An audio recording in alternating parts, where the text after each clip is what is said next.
buenas noches, damas y caballeros. Les damos la más cordial bienvenida al Centro Cultural Peruano-Japonés. En esta oportunidad tenemos el gusto de presentar el conversatorio «Cómo se hace una infografía», a cargo del colectivo La Combi Gráfica, quienes nos contarán sobre el proceso de investigar y crear infografías. Bueno, vamos a dar inicio al conversatorio. Invito al escenario a Alfredo Shiro, quien será el moderador de este conversatorio. Somos el colectivo, como nos han anunciado, el colectivo La Combi Gráfica, ¿no? Conformado por infografistas de profesión, de oficio, ¿no? Estamos aquí 4, el colectivo está compuesto por 10 personas, aproximadamente 10 infografistas, que somos, además de infografistas, nos une una amistad de años, ¿no? Una fraternidad, podría decirse. Vamos hoy día a tratar de responder la pregunta, ¿no? ¿Cómo se hace una infografía? ¿No?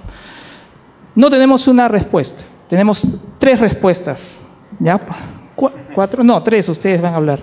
3 respuestas, porque hemos hecho esta dinámica, ya que somos así, compañeros y confiamos en nosotros, hemos preguntado a cada uno de ellos y ellos nos van a dar una respuesta individual, ¿no? Por ejemplo, yo no sé lo que va a exponer Carlos Ramírez, así que eso va a funcionar también para alimentar el conversatorio, ¿ya? Les explico la dinámica. Hay 3 expositores, cada uno de ellos va a salir y va a mostrar su trabajo y va a responder, suponemos nosotros, en palabras fáciles, cómo se hace una infografía. Son 7 minutos nada más de exposición y luego vamos a proceder a otros 7 minutos de conversatorio entre los 4, primeramente, para ver y comentar esa respuesta, ¿no? Para que sea más rica, ¿no? Luego procedemos así hasta acabar con los 3. Escuchar nada más. Y luego vamos a tener preguntas suyas, ¿no? Porque me imagino que ustedes también querrán saber detalles adicionales o cosas que no se hayan comprendido. Véanlo, tomen apuntes y pregunten al final, ¿no? Yo creo que podemos preguntar antes de pasar, ¿no? Quizás no lo van a responder ellos. ¿Qué cosa es una infografía? Quizás, ¿no? ¿Sí? Sí. Bueno, esa es la pregunta que todos nos hemos hecho, ¿ya? Incluyendo nosotros infografistas, porque no hay un libro que nos explique qué cosa es realmente una infografía. La respuesta más fácil es que una infografía es un diagrama explicativo, ¿ya? Eso es bien abierto y quizás lo van a ver ustedes aquí tratado de aterrizar. Se ha dicho que la infografía es arte. Bueno, no, nosotros los infografistas no pensamos que sea arte, aunque utilicemos elementos artísticos. Se ha dicho que es diseño gráfico, está más cercano a eso, pero también se dice que es periodismo. En nuestro caso todos trabajamos o hemos trabajado en diarios y por ahí está la amalgama, ¿no? Nosotros no somos los primeros infografistas del Perú, como por algunos nos ha dicho, ustedes la primera generación. No, somos una generación que tiene ese nombre, pero anteriormente ya ha habido infografistas, ¿no? Entrando hace un momento, observé con mucho agrado los libros que tiene Tania del fondo editorial que están aquí afuera, y en uno de esos libros aparece Ricardo Fujita, en una obra que ha editado hace poco el Centro Cultural. Eduardo Fujita, aunque no tenga ese nombre, es uno de los primeros infografistas, ¿ah? que contaba en los diarios de la prensa, en los años 50, las noticias, ¿no? De una manera, digamos, visual, utilizando una mezcla de cómic con síntesis periodística, ¿no? Ese es el tipo de trabajo que nos inspiró a nosotros para hacer el nuestro, ¿no? Con el cual estamos muy agradecidos. Yo los invito a que den una ojeada a esos libros. Bueno, entonces quisiera pasar al primer expositor, que creo que es el señor Renz Miranda, ¿no? Así es. Así es, al cual le pido acercarse, por favor.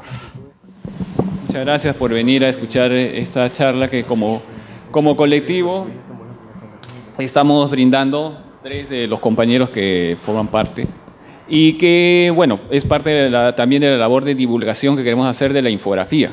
Bien. Bueno, voy a empezar esta pequeña disertación que he titulado ¿Cómo hacer una infografía en 4 pasos? En 4 pasos, ¿no?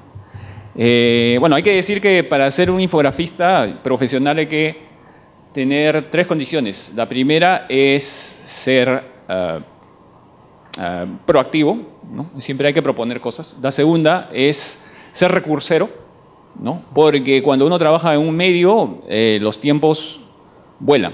Entonces uno tiene que ver cómo solucionar el problema, ¿no? En los gráficos que van a ver y en los que están expuestos también en el hall, son gráficos que han tenido más tiempo para realizarse, pero hay veces en que por nuestro trabajo hemos tenido que hacer gráfico en horas, ¿no? Pero bueno, vamos a ver entonces 4 pasos para hacer una infografía. Muy bien. Primer paso. Hay que buscar un tema. Y si no, tenemos que encomendarnos a los santos. Pero bueno, en este caso lo que yo voy a tratar de enfocar esto es sobre mi experiencia a la hora de hacer los infográficos. ¿Cuál es la historia un poco de este gráfico? Este es el primer gráfico que yo hice de películas, ¿no? Fue una iniciativa, porque en realidad en el periódico nunca se había hecho un gráfico, una infografía de una película.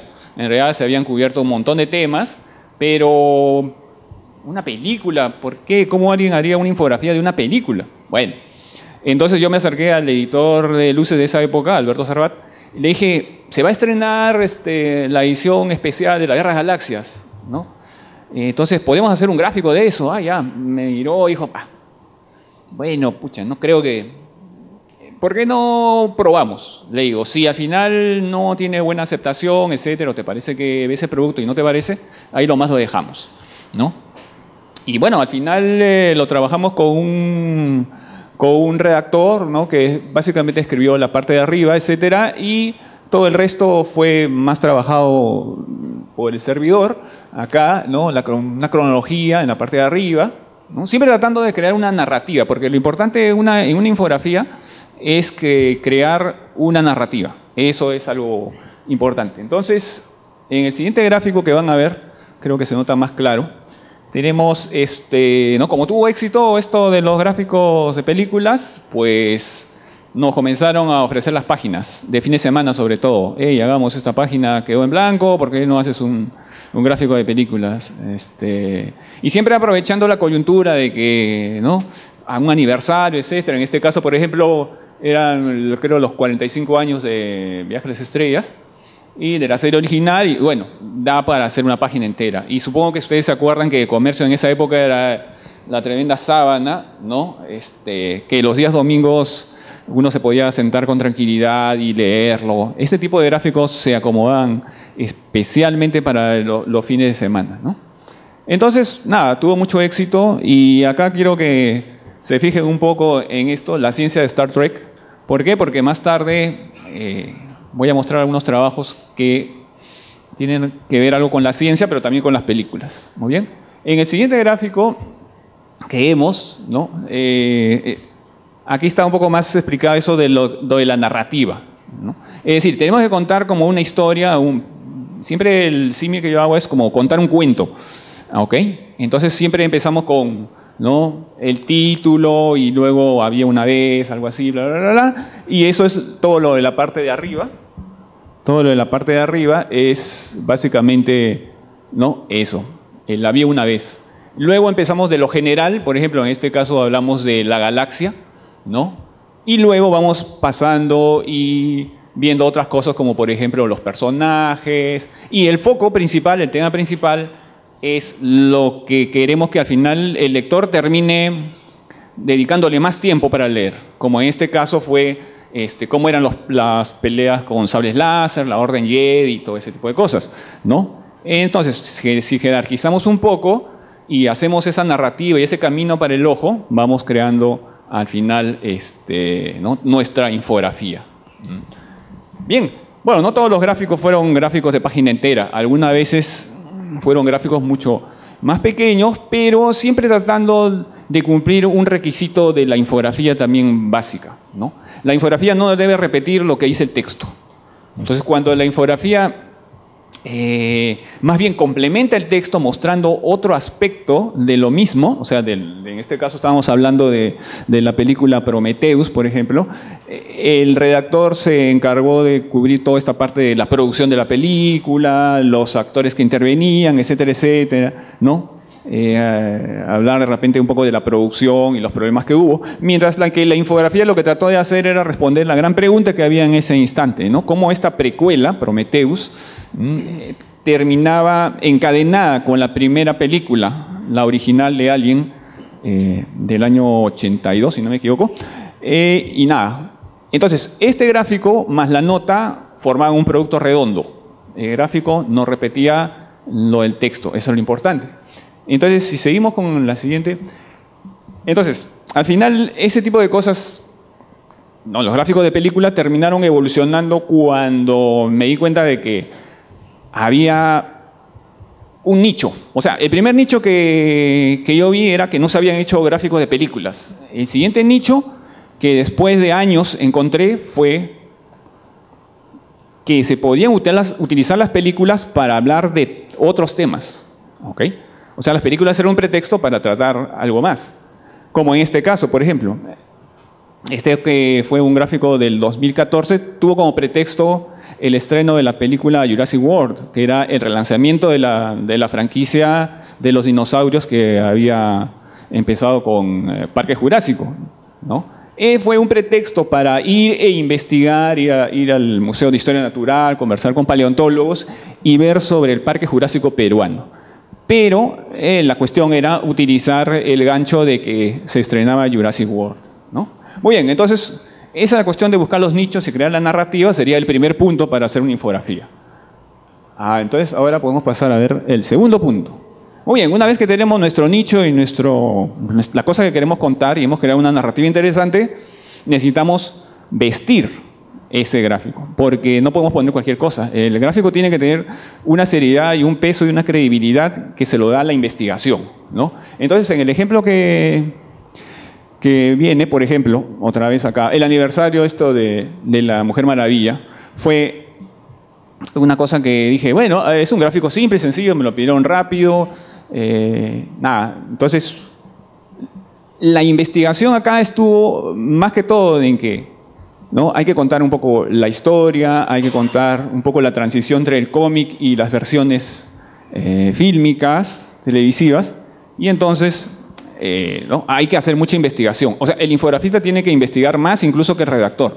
El infografista, como tiene mucho apoyo de las imágenes, entonces tiene que buscar las imágenes adecuadas para los gráficos. En el siguiente ejemplo, ¿no? Más tenemos que hacer una investigación como en este caso, que es otro gráfico que utilizó como pretexto una película para hablar de ciencia, ¿no? En este caso era el estreno de la película Ant-Man, y la idea es cómo podemos explotar eso para la página de ciencias, que también fue una cosa que yo le propuse, ¿no?, al editor. Y en este caso, por ejemplo, había que investigar sobre cómo es que, ¿no?, hay la posibilidad de que una persona se reduzca de tamaño. Entonces acá se exploran un poco las alternativas que hay, ¿no? Luego, la fuerza de las hormigas, ¿no? Por eso el titular, no sé si lo leen bien, pero dice fuerte como una hormiga, entre signos de admiración, ¿no? Y bueno, hablar un poco de cómo son las hormigas, y esta parte que sí es la parte netamente de ficción, es la parte, ¿no?, de todos los personajes que se han empequeñecido en el cine y en la televisión. En el siguiente ejemplo, por ejemplo, esta historia, este infográfico que está colgado en el hall, también fue una iniciativa para la página de ciencias, aunque terminó publicada más bien en la página de un suplemento especial sobre Grau. Pero la idea era un poco, es el 8 de octubre y ya se han publicado un montón de gráficos sobre el Huáscar. Entonces, aquí la cosa era investigar también. Entonces hablé con un capitán de la Marina que es historiador y me dijo, lo primero que tienes que tratar de mostrar es que el Huáscar no es un monitor. ¿Ah, no es un monitor? No, el Huáscar no es un monitor, definitivamente. Y eso es lo que trata de responder esta parte del gráfico acá, ¿no? Pero como igual la página de Ciencias y Tecnología necesitaba más un desarrollo de esto, esta parte que es el foco principal, ¿no? A lo que yo quería llevar al lector al final, esta parte es la que muestra la tecnología del Huáscar, que era muy avanzado en un cierto punto, ¿no? Esto, pero que cuando llegó el combate de Angamos, lamentablemente, como se explica en esta parte de acá, ya está un poquito obsoleta, ¿no? En relación con los buques chilenos, ¿no? Pero lo importante era mostrar la parte de la tecnología. Esto era, como le digo, para la página de Ciencias, aunque terminó en la contra de un suplemento sobre el aniversario del combate de Angamos, ¿no? 8 de octubre. Muy bien, una vez que tenemos toda nuestra documentación y todo eso, al final tenemos que empezar a dibujar, ¿ok? Es cierto que hay que empezar a hacer un boceto, ¿no? En ese caso yo me he obviado la parte de los bocetos, que es un poco aburrida, para de una vez hablar, ¿no? Sobre el enfoque, ¿no? Sobre la forma de trabajar. Este fue el primer gráfico que yo propuse al jefe de Ciencias, ¿no? Para utilizar el estreno de la película Gravedad y hablar un poco sobre, ¿no? Los astronautas y qué cosa es la gravedad y todos los ¿no? artefactos que vuelan por el espacio y que están flotando, etcétera, ¿no? Y que tienen que ver también con la gravedad. Si han visto la película, ustedes saben que mucho tiene que ver con, ¿no? La protagonista que termina pasando ¿no? del transbordador y termina en la estación internacional y al final termina en la estación china, ¿no? Etcétera. Y bueno, aunque en la película el error que siempre le sacan a la película es que no están orbitando a la misma altura, en la película da la impresión de que es muy fácil pasar de aquí, aquí y aquí, ¿no? Bueno, en fin. En todo caso, esto trataba de mostrarle a esto. En cuanto a la realización del gráfico, si pasamos un poquito esto, por favor, es justamente eso, ¿no? En este caso busqué muchas imágenes, ¿no? Incluso de la película, para tratar de vestir el gráfico. Como vimos en el punto anterior, la documentación sirve para vestir el gráfico. Luego en Photoshop ya fui componiendo. Como ven acá, la parte del astronauta de acá es justamente esta foto de que me pareció la mejor, ¿no? Y se aprecia mucho a los trajes que usaban. Entonces, nada, comencé a componer en Photoshop. Luego en esta opción acá dije, puedo poner el astronauta de cabeza mejor, porque en el espacio no hay arriba ni abajo. Entonces al final ponerlo de cabeza también daba la idea de que, ¿no? Se está cayendo, ¿se dan cuenta? Entonces la gravedad es en el fondo caerse, ¿no?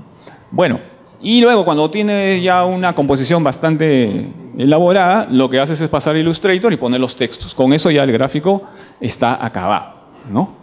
En este otro ejemplo, la forma, digamos, de hacer el gráfico, en la parte toda esta, de acá fue más bien que todo un dibujo en Photoshop. Si conocen el programa saben que tiene un montón de pinceles y se puede hacer muchos efectos, ¿no? Y en este caso no son fotografías, pero sí usé como referencia fotografías, pero en realidad comencé a pintar y a crear todos los acabados, como acá por ejemplo, ¿no? El brillo de este prototipo que creó Howard Hughes, que era, ¿no? Totalmente liso y súper brillante, porque lo habían pulido tanto que al final terminaba brillando, ¿no? Más el avión por el que es más conocido, ¿no? Tremendo el Spruce Goose, que al final, ¿no? Nunca llegó a volar, pero bueno, no les voy a spoilear la película para que puedan ver esto.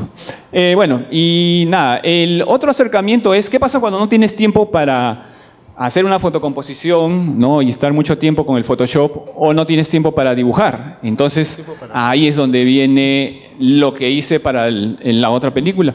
¿Qué cosa hacemos en ese caso? En ese caso, sí, por favor. En ese caso, ¿qué hacemos? Nos recurseamos con una solución súper fácil de hacer. Un muñequito nos puede solucionar el problema cuando un fotógrafo se crea una especie mini estudio para tomar la foto del alien, y el depredador, que no pude traer el muñequito porque ya se le rompió la pata, entonces, ¿no? Simplemente lo pones en un mini estudio, ¿no? Y toma la foto. Listo. Luego ya en Photoshop ya es más fácil cropear y poner este fondo, ¿no? Que por ahí encuentras, hacer muchas modificaciones y todo. Pero aquí va esto. Alguna vez hay que recursearse con lo que tengamos a mano para poder hacer, puedo cumplir con los plazos de entrega, ¿no? Bien, y ahora la última parte es revisar. Revisamos nuestro trabajo porque lo vamos a firmar. Ok, cuando uno está seguro de que la información que ha puesto es la adecuada y que al final ya lo revisaron todos los expertos, el editor de la sección, entonces, ahora sí, está listo para entrar a la imprenta. O sea, hay que pasárselo al diagramador y el diagramador lo va a poner en la página y luego eso se envía. Y si hay un error de último minuto, algunas veces no hay cómo corregirlo y el periódico sale así. Pero bueno, en este caso, lo más importante es que trabajos que uno no le pone mucho cariño y mucho empeño, como este que realicé con un amigo que es fanático de Los Simpsons, ¿no? Terminan ganando algún premio, como este, por ejemplo, que ganó una medalla de los premios Malofiev, que como si han visto el video, es el Pulitzer de la infografía. Entonces, al final, este gráfico, que lo mandamos sin mucha esperanza, terminó ganando. Sí, la verdad, yo no esperaba que el gráfico vaya, ¿no? Teniendo en cuenta de que, bueno, es Los Simpsons, es algo importante, pero tampoco así. Pero creo que tiene sus cosas, ¿no? Entonces, eso por un lado. Y nada, pero también, por ejemplo, en el siguiente gráfico hay otras, pues, o sea, la investigación, cuando uno va a hacer trabajo de campo, un tema que ya se va a desarrollar en otra de las charlas, y termina haciendo ese tipo, también el periódico de alguna manera reconocía el trabajo, que también este trabajo ganó un premio dentro del periódico, ¿no? Básicamente por la labor de investigación que está acá, ¿no? Pero quiero destacar aquí la labor también de Alonso Núñez, un excelente ilustrador, que sin tener ninguna imagen de referencia, porque en esa época recién se había hecho el descubrimiento de la señora de Cao, o sea, no había ninguna imagen ni nada, pudo hacer una recreación bastante fehaciente de la señora, ¿no? Un dibujo muy hermoso que también levanta el esto. Pero tal vez lo más importante que uno tiene es cuando puede ver cuando puede, no sé, de alguna manera ver cómo es que su trabajo lo aprecian los lectores, como en el siguiente trabajo, ¿no? Que es justamente uno que me tocó mucho el bobo, porque la verdad, este gráfico es pequeño, pero cuando se estrenó el episodio 1, me fui a verlo en el VK del Arcomar, y bueno, antes de la película pues fui a comprar mi canchita y todo, justo cuando estaba por entrar a la sala, paso y veo a alguien leyendo el periódico. Bueno, un joven que leía el periódico en la sección luces y justo estaba viendo este gráfico. Y no saben lo que es eso. O sea, ahí es... O sea, esto es lo que más me ha gustado porque es un gráfico sencillo, pero he visto a una persona, o sea, leyéndolo. ¿Ok? Y es, creo, mejor que cualquier premio, digamos, pecuniario, es justamente esto, de poder darse cuenta que lo que uno hace y trabaja con mucho cariño y mucho esfuerzo también es valorado por el público lector, ¿no? Por ustedes, ¿no? Y bueno, por último, muchas gracias por escucharme y nada.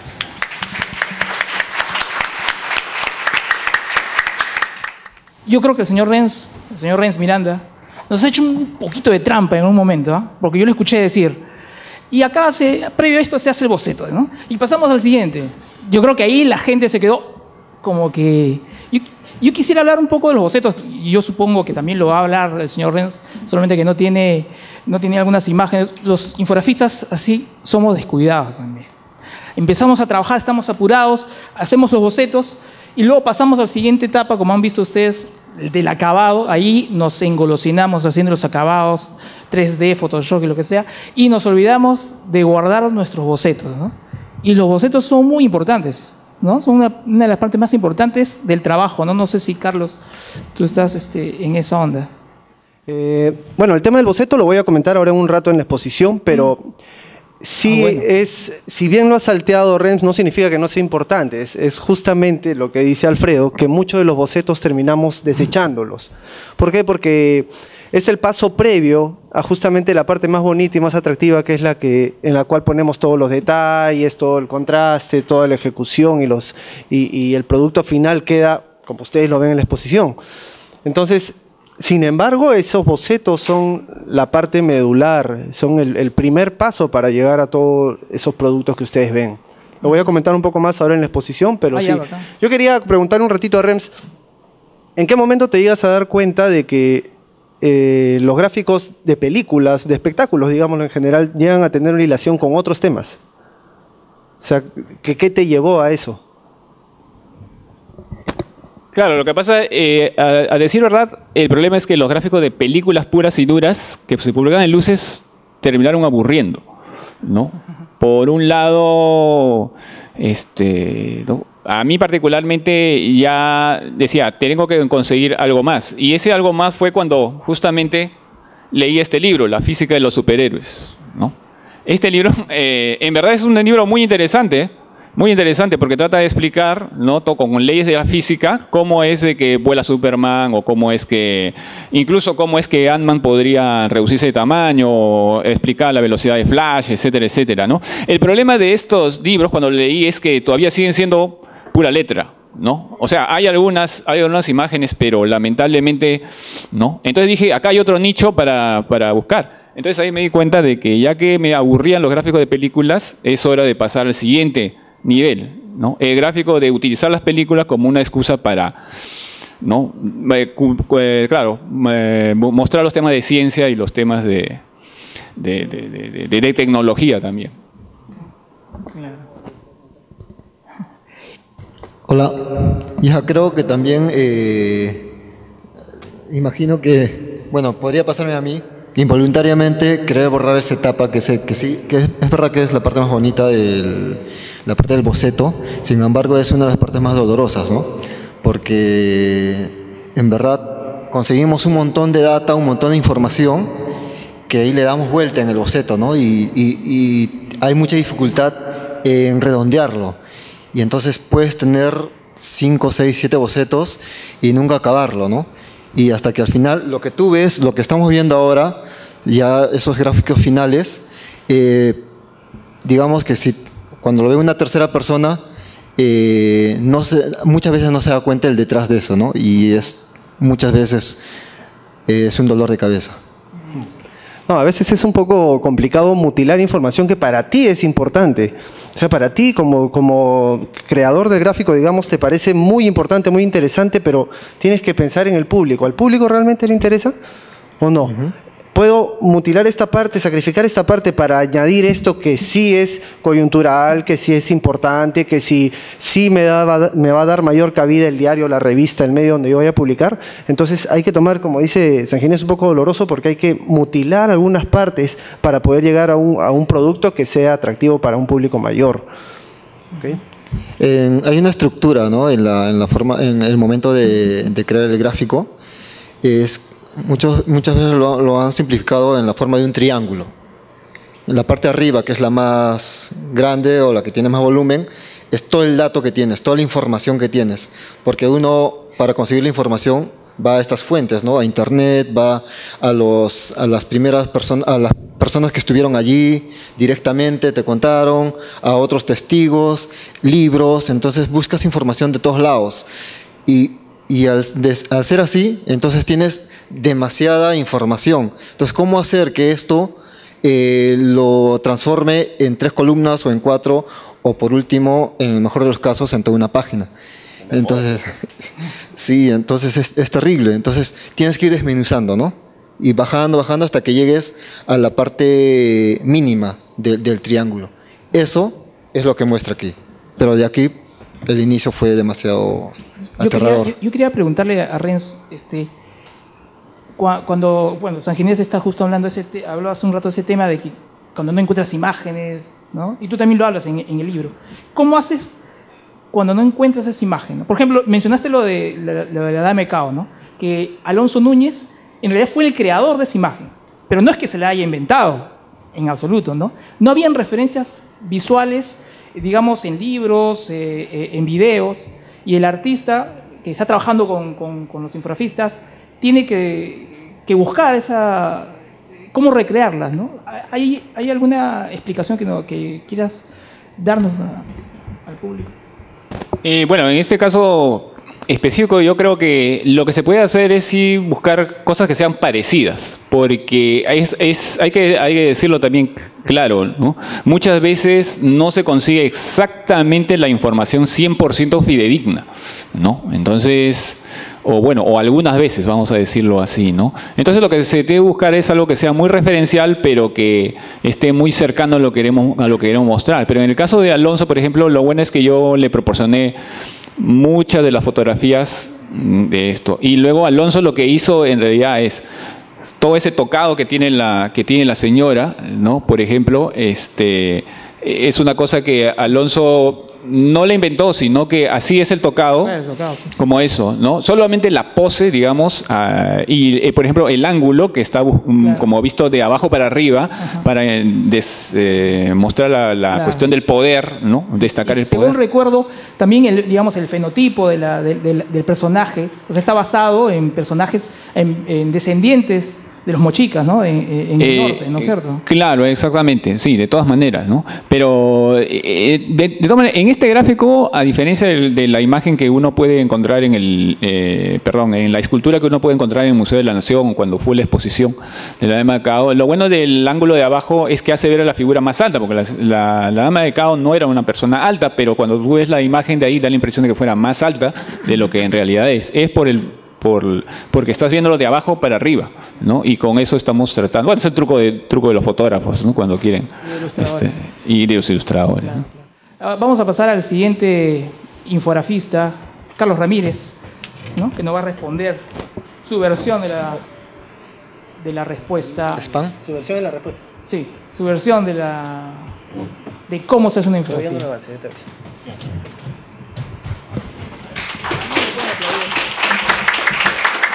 Gracias por los aplausos. Gracias, Alfredo. Bueno, primero responder, ¿qué es infografía? No hay un concepto totalmente definido, pero la infografía es básicamente la comunión entre texto e imagen para dar a conocer un hecho o una información determinada de una forma didáctica, ¿ya? El ser didáctico en una infografía es, digamos, que su cualidad diferencial con cualquier otro recurso comunicativo. Si la infografía te transmite algo claramente, entonces está funcionando bien. Si todavía no transmite, si tú eres una persona que le da vueltas al gráfico 1, 2, 3, 4 veces, entonces algo no funcionó en tu gráfico. ¿Ok? Entonces, es la unión de texto e imagen para complementarse entre ellos y lograr tener un producto comunicativo totalmente didáctico. ¿Está bien? Ya, ok. Entonces pasamos.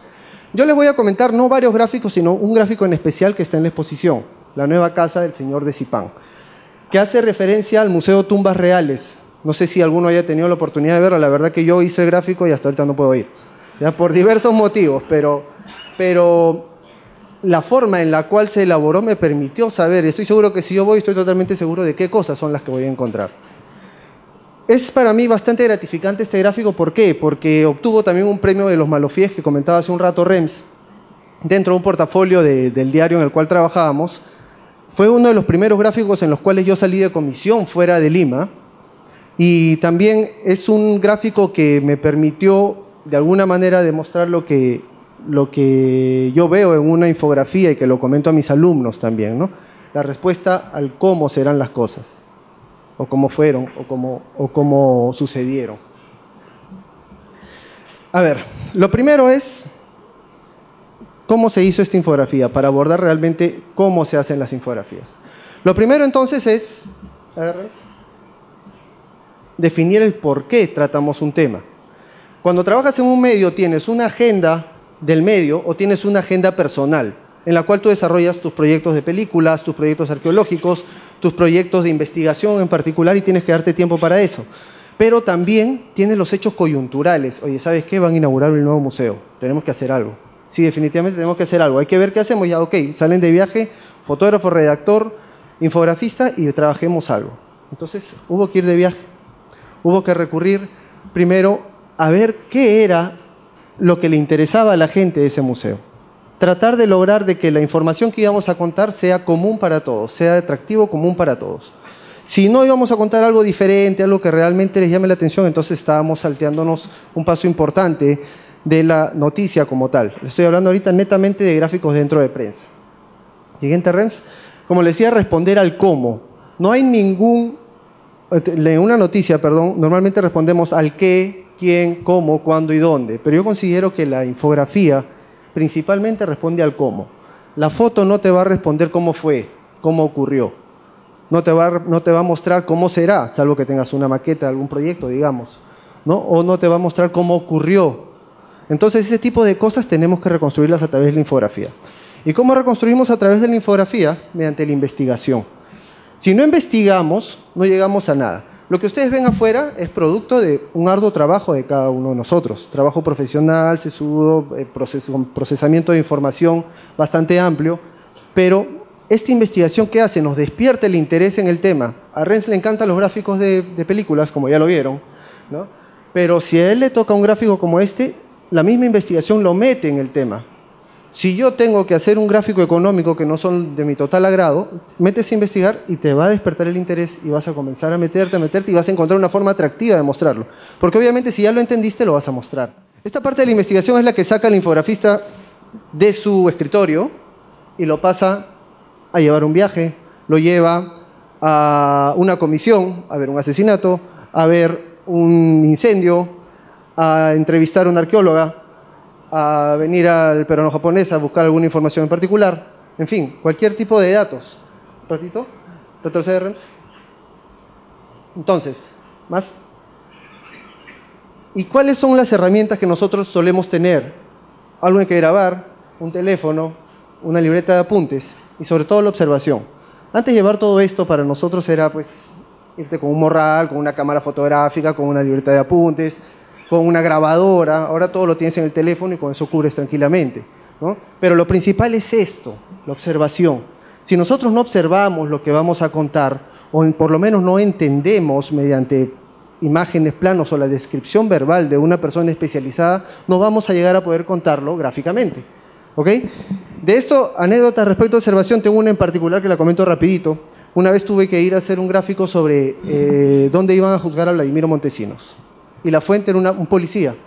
Y nos dijo, ok señor, va a ir, pero no puede llevar libreta de apuntes, no puede llevar un lápiz, no puede llevar una grabadora, no puede llevar celular porque todo se queda afuera. Entonces hubo que recurrir a este recurso. Entramos, bajamos un sótano, caminamos, fuimos por detrás de la sala, subimos una escalera, llegamos a la sala, descripción de la sala, regresamos y por aquí sale el señor y se va a ir en este helicóptero a otro lado. Todo aquí.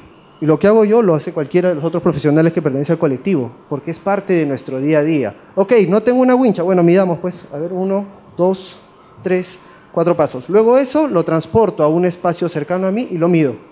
Y voy transportando. Ok, llego acá y tengo un brazo más, calculemos y luego lo mido. Y eso voy reproduciendo. Si no tengo cómo reproducir eso o cómo tener un registro, entonces no voy a poder contarlo. ¿Me dejo entender? Entonces la vista nos va a ayudar mucho. El recabar ese tipo de información nos va a ayudar mucho. Tengo de repente una pequeña estatuilla que encontraron en el museo. No tengo cómo medirla, pongo mi mano al costado y tomo una foto. Entonces ese referente me va a servir para dar una medida. ¿Ok? Bueno, continuamos. Nos fuimos de viaje, nos fuimos a Huacarrajada, fuimos a ver el Señor de Zipán, que bueno, está todavía dentro de la misma Huaca, el Museo del Sitio, continuamos. Las osamentas, un poco más. El libro de donde se encuentran las joyas, editado por Walter Alba, el arqueólogo que descubrió la tumba, continuamos. Fotos dentro del Museo de Bruning, que era donde estaban antes todos los restos, la cerámica, la orfebrería y demás que había en la tumba. Continuamos, Rems. Ok, un poco más de fotografías. Entrevista a Walter Alba, ¿ya? Era la información directa de la fuente especializada. Entonces, pero este señor Walter Alba no me dijo, ok, mira, tenemos una reconstrucción en 3D y en base a esto vamos a hacer el museo. No, me dio lo siguiente. Un plano.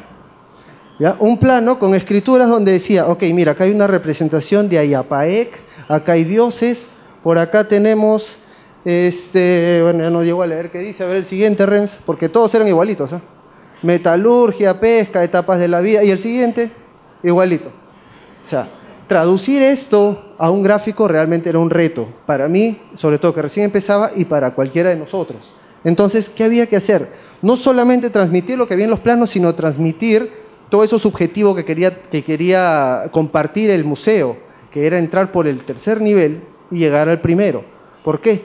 Porque ellos comienzan excavando arriba y van encontrando cerámicas, luego van encontrando joyas, luego van encontrando osamentas de servidores del mismo señor y finalmente llegan a la tumba. Entonces, esto, a lo que ustedes ven allá, hay trabajo, ¿no? Realmente este gráfico me tomó un promedio de 3 meses, aproximadamente. ¿Pero por qué? Esa es otra anécdota, que buscamos un par de artistas, recuerdan ustedes, un par de artistas en los cuales iban a hacer un vuelo de pájaro para nuestra gráfica. Pasó como un mes casi, nos trajeron la muestra, se les pagó creo que, no me acuerdo, 600 soles o 800 soles en esa época, y finalmente no era lo que queríamos, pues. Y después de estar requintando de cómo van a traer esto, humildemente, como nuevo, saco mi boceto y lo extiendo. Y el jefe dice, ¿pero por qué? Si esto estaba así, ¿por qué no lo hemos tratado así? Hemos gastado plata por las puras y hubiéramos trabajado como lo tenías ahí, que es lo que ustedes ven expuesto afuera, ¿no? Entonces, ese tipo de trabajos a veces puede tomar mucho tiempo. Como comentario adicional, National Geographic pueden llegar a hacer un promedio de 20 bocetos y pueden demorarse de 6 meses a 1 año para hacer un gráfico, ya por verificación de información y porque tiene que pasar una serie de filtros para poder aprobar. A ver, seguimos, Rems. Esto de acá, no solamente, o sea, es también importante, pero no solo nos quedamos en investigación, hay que descifrar esa información para poder hacer una síntesis y saber qué es lo que vamos a contar. Una vez que ya tenemos claro qué vamos a contar, cuál es nuestro tema principal y nuestros temas secundarios, pasamos al boceto. Lo que comentábamos hace un rato. El boceto es imprescindible, ¿ya? El boceto nos va a permitir estructurar, dar un orden lógico, una narrativa. Nosotros no salimos a hablar y decimos una palabra por otra en cualquier lado. Si nosotros comenzamos a leer un libro, tiene un inicio, tiene un desarrollo, tiene un desenlace y tiene un final.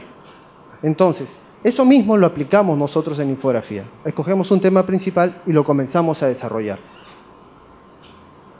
Estos son, debo ser sincero, no son los bocetos originales porque ya lo comentamos que quién sabe dónde estarán, ¿no? De repente se han quedado en el comercio y ojalá que todavía los tengan, ¿ya? Son reproducciones de los bocetos que recuerdo que hicieron en esa época. Siguiente, Rems. Cada uno cuenta de una manera diferente. Este gráfico realmente salió porque inicialmente el gráfico que ven afuera era doble página. Era bastante ancho, bastante grande. Pero luego terminó en la versión que nosotros vemos a continuación, ya que es un poco más comprimida, una sola página y que nos permite entender más fácilmente la información, ¿no? Los datos. Entonces, una vez que uno tiene claro el boceto acá, vamos a evitar lo que pasa normalmente, ¿ya? A los que trabajan en diseño, a los que escriben algo, a los que tienen que hacer un trabajo, ¿cuántas veces le pasa que procesan y se sientan frente a la máquina y borran? Los diseñadores mueven un cuadrito, jalan una línea, cambian un color, pasó hora y media y no hicieron nada. ¿Ya? La gente que tiene que escribir algo comienza a escribir, borra un párrafo, comienza a escribir otra vez, vuelve otro párrafo, al final avanzó 2 párrafos en 2 horas. Si nosotros no tenemos una estructura previa, un boceto previo, nos va a ocurrir eso. Es muy común, es muy común. Estructuremos antes para poder pasar después a un producto ya bien narrado visualmente, en nuestro caso infografía. Redacción de texto, ¿por qué lo pongo como un paso? Porque eso nos permite saltearnos una instancia mientras que vamos trabajando en paralelo los gráficos. En la redacción de textos, lo que normalmente hago es colocar el gráfico de base, vamos al siguiente, Rems, y sobre los gráficos, que ya están boceteados, pongo los textos. Ya, estos son los mismos textos que ustedes ven afuera, perdón. Son los mismos textos que ya están emplazados en el lugar que iban a ocupar después las imágenes principales, al costado de las imágenes principales, perdón.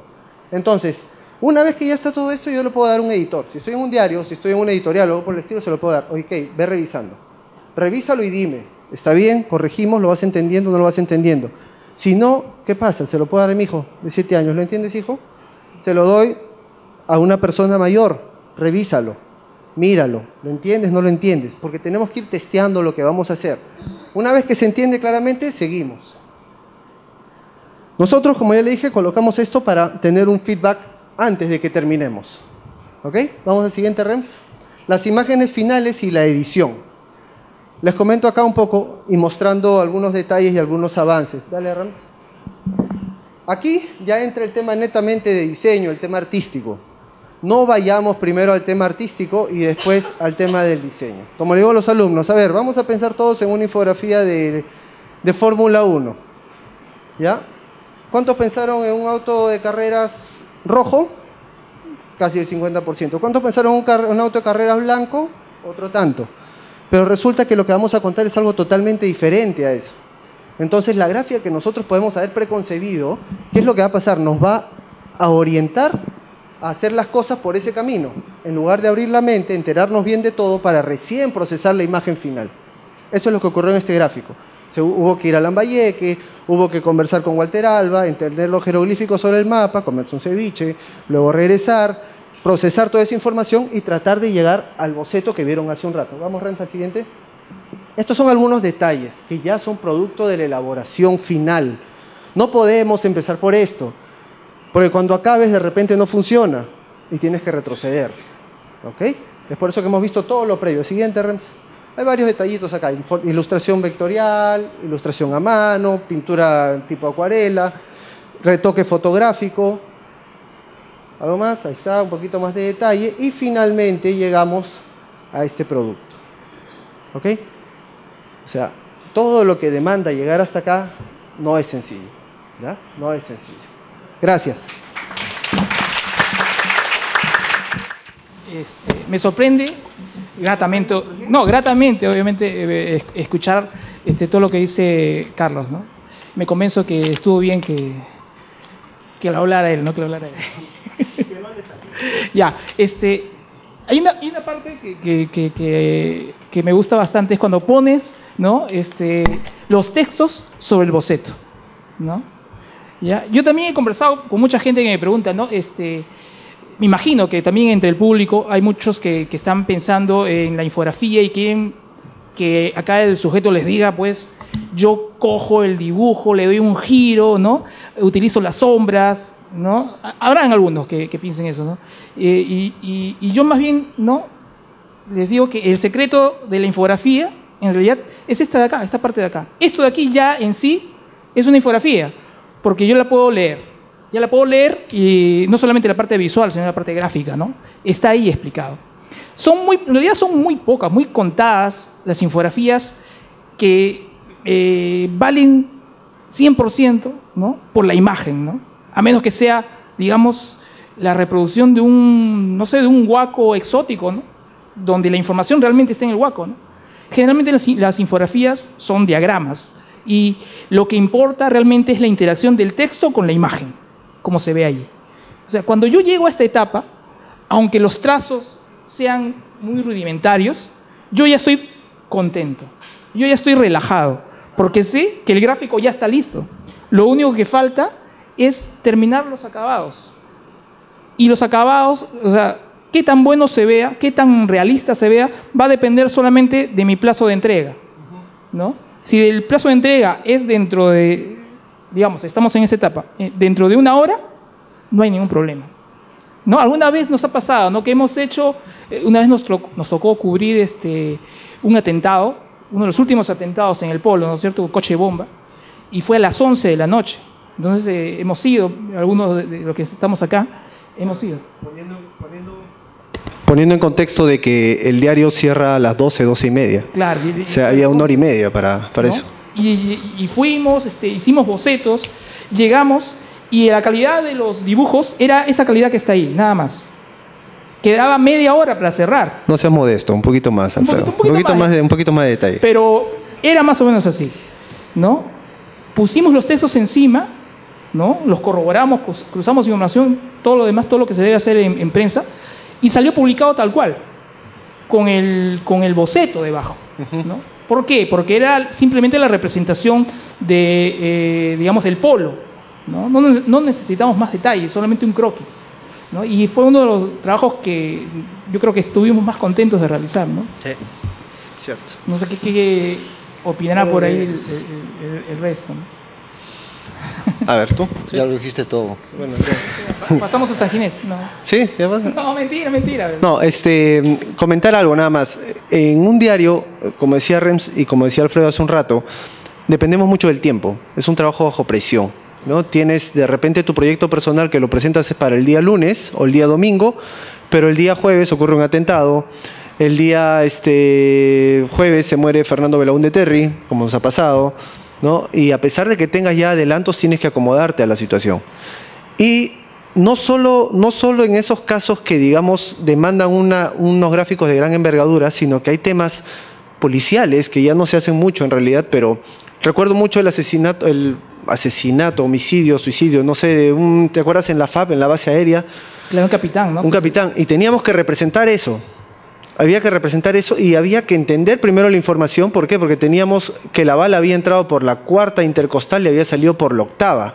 Entonces, por deducción, si entra por la cuarta y sale por la octava, se va hacia abajo, ¿no? Porque las costillas, tenemos la cuarta y tenemos la octava, pero no. En realidad, entra prácticamente en línea recta, porque la octava comienza más arriba.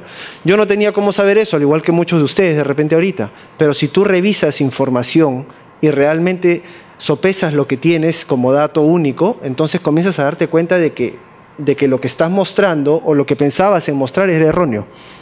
¿Okay? Y a lo que iba con esto es que para acelerar a veces los temas dentro de los gráficos, Alfredo ha hecho de asaltante, yo he hecho de senderista, el amigo Rems de rescatista, Víctor también otro tanto. ¿Por qué? Porque no, por más que seas un erudito en anatomía, no te pones a dibujar en ese momento y apelando a tus conocimientos de dibujo artístico o dibujo anatómico, sino que apelas a un calco que es lo más rápido, te soluciona la situación inmediatamente.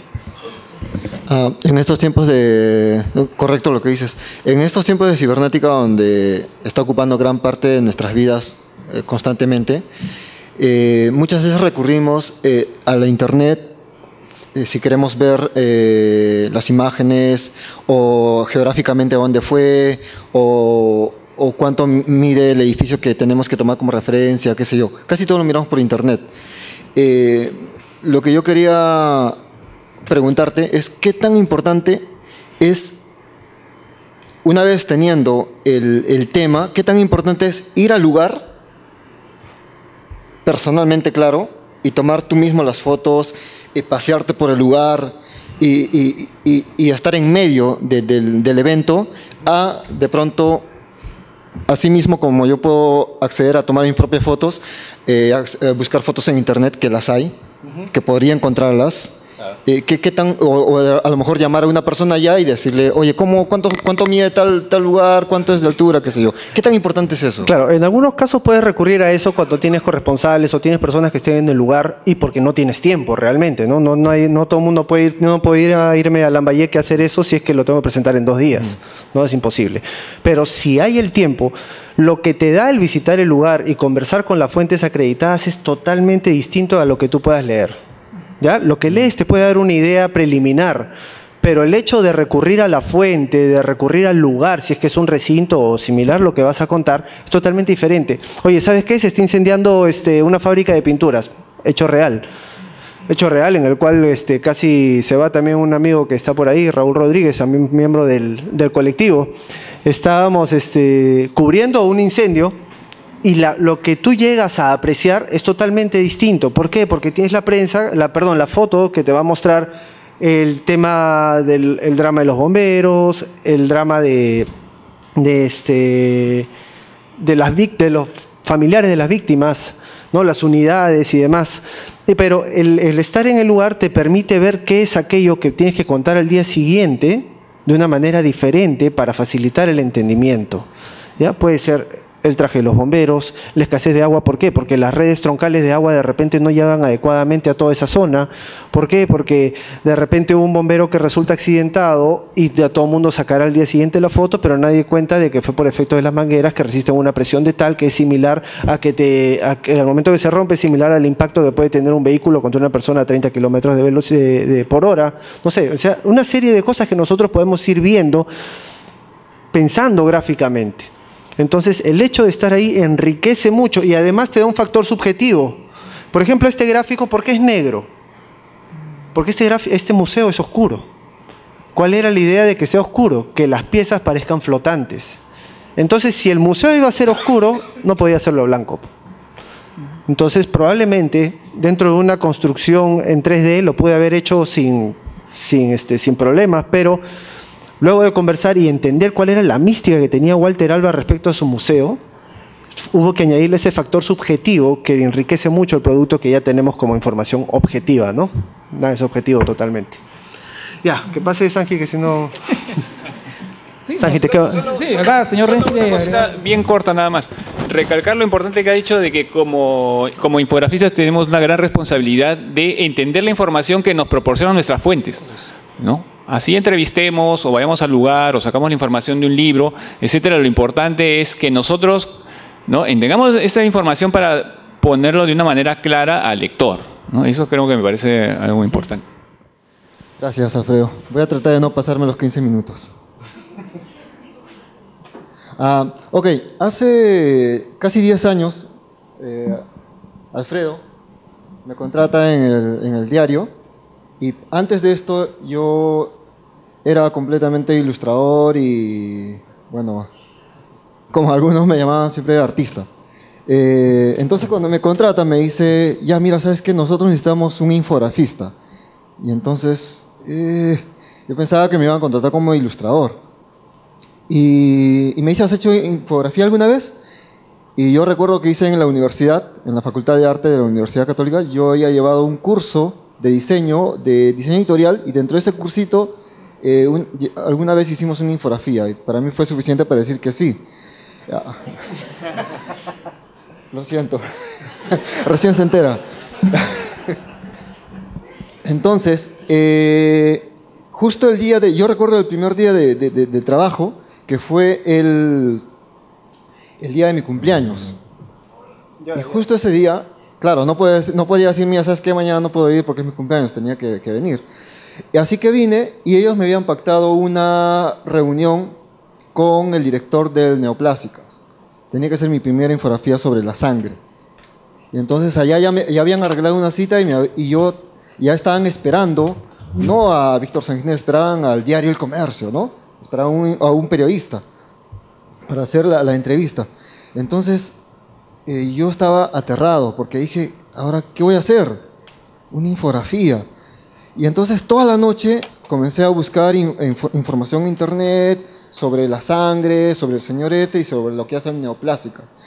Y para esto yo conocí, claro, en la universidad, además de chicos de mi facultad, de otras facultades, dentro de estos de periodismo, comunicación. Entonces llamé a algunos amigos míos, le dije, mira, mañana tengo que hacer una infografía y tal. Dame unos tips para preguntar. Me dijeron, acuérdate de las 5 W, ¿no? En inglés, what, where, ¿saben? Solo eso, y con eso haces armas todo un texto, ¿no?, sobre eso. Al día siguiente fui y realmente para mí fue traumático. Tuvieron que ayudarme y lo hice en 2 semanas, creo, la infografía. En fin, ahora yo agradezco mucho que no me hayan cambiado a ser solamente ilustrador, porque he aprendido un montón de ellos tres y de Raúl, que está atrás. He aprendido muchísimo en estos últimos 9 años. Y lo que yo quiero hablaros un poco es algo que creo que es una rama del diseño gráfico, perdón, de la infografía. Hace 6 años estuve en España en un taller de infografía, y nosotros tuvimos que teníamos que hacer un trabajo sobre el Camino de Santiago, y nos juntamos los latinos por el español. Y unos alemanes se juntaron para hacer ese mismo trabajo del Camino de Santiago. Y lo que hicimos nosotros era infografía como la conocemos, que fue bastante aplaudida y fue bien recibida. Sin embargo, literalmente me destrozó el cerebro lo que hicieron los alemanes. ¿Y qué hicieron? Lo que ellos hicieron es buscar información de cómo se llegaba desde el punto de partida, que era en el norte de España, hasta entrar a Francia. ¿Cuántos kilómetros son? cuántas paradas puedes hacer cada día, lo que daría en cuántos días harías desde Bilbao hasta la entrada de Francia caminando. Toda esa información ellos comenzaron a recabar. Y entonces dijeron, vamos a crear una especie de Facebook, pero del Camino de Santiago. Entonces las personas que empezaban el viaje se inscribían o instalaban en este programa, y entonces ellos mismos iban a generar información. Ok, yo voy a empezar acá y voy a caminar todo el día, y en el día hemos caminado, ¿qué? Ponte 3 kilómetros, y en esos 3 kilómetros hemos encontrado 3 restaurantes para almorzar. De esos 3 restaurantes, solo uno es bueno y los otros 2 no deberían ir. Entonces, ellos generaban información. Entonces ponías, restaurante 3, el número 3, han entrado, ponte, 50 personas en el día, porque cada una de esas 50 personas han generado una información. Pueden ver ustedes cuando entran a una página o para ver el Netflix, dicen, a ver, tengo estas 4 películas, de estas 4 películas, 2 tienen 5 estrellas. Entonces, eso es visualización de datos. Entonces, ¿qué dices? Las que tiene 2, o cuando pides Uber, ¿no? Lo mismo, eso es visualización de datos, es parte de la infografía. Entonces, eso hicieron con el Camino de Santiago y para mí fue revelador. Y dije, esto es del futuro, ¿no? Entonces, llegué acá y dije, mira, lo que había ya es visualización de datos y tal. De hecho, lo dije en inglés porque eso es como lo conocía ya, Data Visualization, si ustedes buscan en internet. Y entonces me dijeron, ya, pero tenemos que hacerlo de pocos. Y entonces yo creí que hacer una cosa del futuro. Sin embargo, podemos remontarnos a 1584, en Inglaterra, hubo una epidemia en la que moría mucha gente diariamente en un pueblo, en un barrio llamado Soho, no muy lejos de Londres. Entonces, comenzaba a morir gente al día, decenas, y la gente en ese entonces creía de que era una maldición. Y en ese entonces pasaba bastante lo que es quemar a las brujas.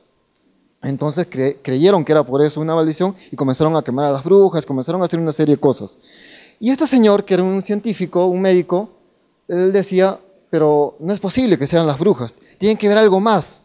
Entonces lo que él hizo es comprar un mapa, siguiente, comprar un mapa del barrio y entonces comenzó a censar. Tocó la puerta de una de estas casas, empezó por acá probablemente, y entonces tocaba la puerta y decía, ¿cuántos muertos hubo hoy o cuántos muertos tienen en esta casa, ¿no? Desde que empezó la epidemia o desde que empezaron a morir la gente? Dijeron, muerto 2, ¿no? Entonces lo que él hacía es poner una línea de los 2 muertos, 1, 2, y iba a la siguiente casa, tocaba la puerta y preguntaba lo mismo, y decían 3, 6, entonces según los muertos que había en cierta casa, comenzaba a llenar de líneas todo el mapa. Cuando ha peinado toda la zona, entonces él busca una conclusión, dice, ¿qué puede pasar? ¿Ustedes qué ven? Si les pregunto a ustedes. Tienen esa información. ¿Alguien se atreve a decirme algo? ¿No?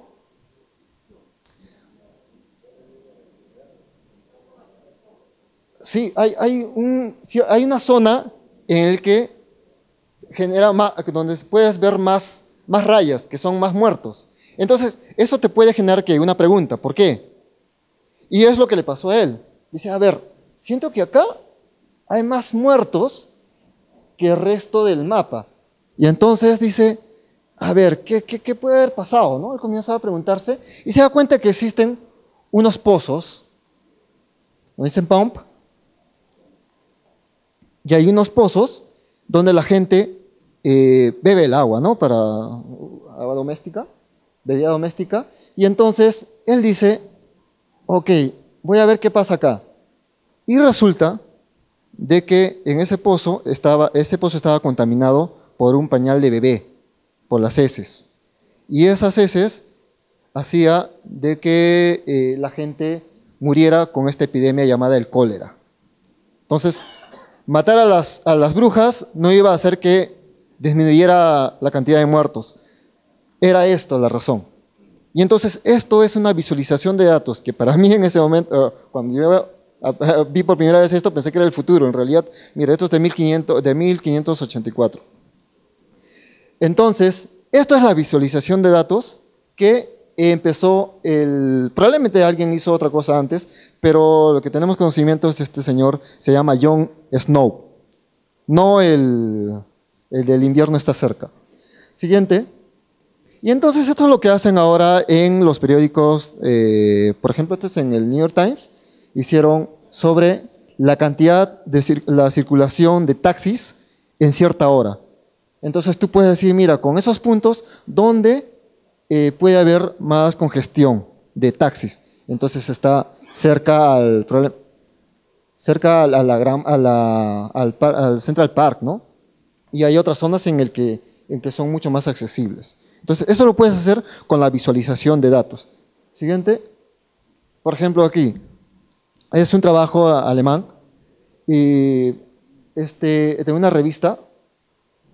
Y ustedes dirán, pero eso es un abstracto, ¿no? ¿Qué quiere decir ahí? Y esta es la información de algunos futbolistas. Ya no, o vio el mapa mundi, y entonces lo que hizo es poner la ruta de las ganancias o de cuánto ganan los jugadores. Y en este caso, este de aquí es Kaká, si hay alguien que le gusta el fútbol. Entonces, la línea delgada representa al monto que gana, igualmente que la línea gruesa, que significa que esta línea o este grosor es la cantidad que llegó a ganar, y esta es la cantidad que empezó a ganar. Geográficamente, Kaká está en Brasil, Latinoamérica, y dentro de Brasil ves otro punto que está así de delgado como el principio, que si alguien sabe dónde empezó a jugar Kaká, en Brasil, ¿en qué equipo? ¿No? ¿Nadie? Bueno, empezó a jugar un equipo con una cantidad muy mínima y pasó a otro equipo, que probablemente es en el norte de Brasil, cercano a donde jugaba antes, que también no ganaba mucho, de ahí lo vieron y de ahí lo contrataron, me parece que al Milan, a Italia, ganando una suma mucho más gruesa que la que empezó, y de ahí lo contratan a España, ganando mucho más en el Real Madrid. Y así sucede con otros jugadores como Ronaldo. Igual empieza en Brasil, en 2 equipos, y luego migra a los equipos de Europa. Y lo mismo pasa con el mexicano Hernández, ganando esta cantidad. Y entonces, ahora no se ven las cifras, pero si tú comparas las rutas y comparas los grosores de las ganancias de cada jugador, no solamente te genera conocimiento, no solamente te enteras, así como lo que hizo Jon Snow, no solamente te enteras, no solamente te genera conocimiento, sino también te genera una emoción. Y esa emoción es algo bien fuerte como para poder entender más allá de lo que cualquier otra persona podría entender algún tema. ¿Me explico? De pronto dices, mira, él ganaba, por inventar un monto, ganaba 3 millones y ahora gana 45. Ah, man, ya es, mira, qué fuerte, ¿no? Pero si lo comparas mediante lo visual, te genera, man, ya tanto, o mira, pero esta gana menos, ¿no? Y sin necesidad de ver el monto, simplemente lo comparas visualmente y eso te genera eso. Siguiente. Y algunos ya un poco es más abstracto, ¿no? Algunos no funciona para papel, pero sí para web. Siguiente. Como en este caso, ¿no? Son solamente formas, pero las formas te indican, te dan información. Siguiente.